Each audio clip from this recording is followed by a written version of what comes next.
Alert you first. This is KIMT Storm Team 3, weather coverage you can count on.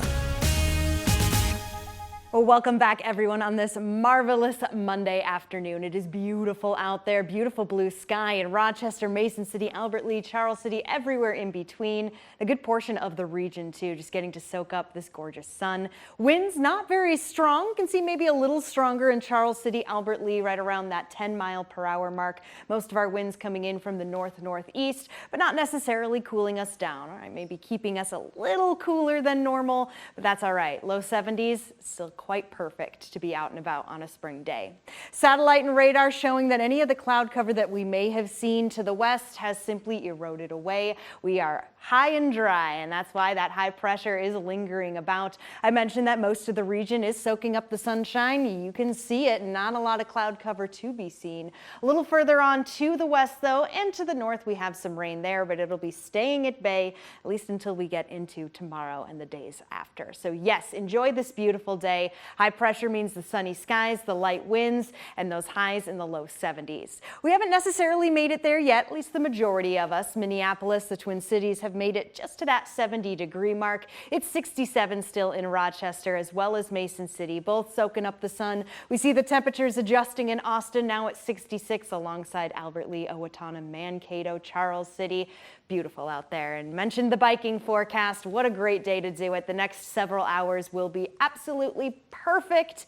We will be jumping into those 70s though, but again, slightly below normal. We're usually closer to the mid 70s this time of the year. But the low 70s, you're not necessarily going to feel that difference.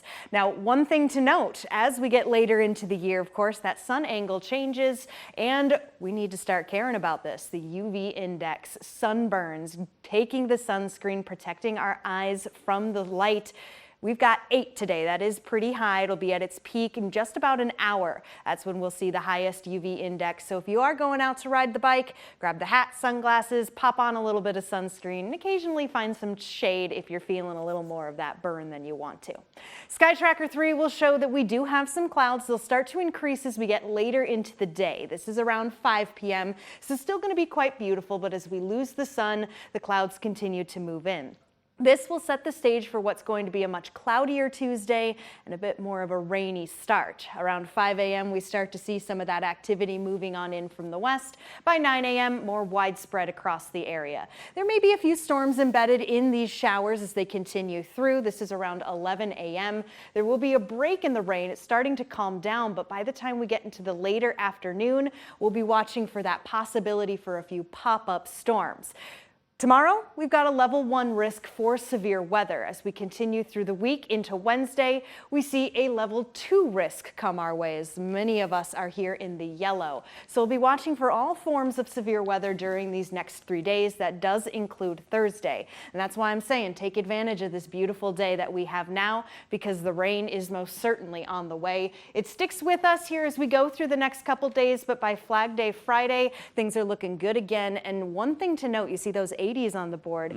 As the temperatures rise, the humidity will as well. So we're going to start feeling that back in play. Right now, though, it is just gorgeous, right? Perfect. And it's the perfect day for the new Soldiers Field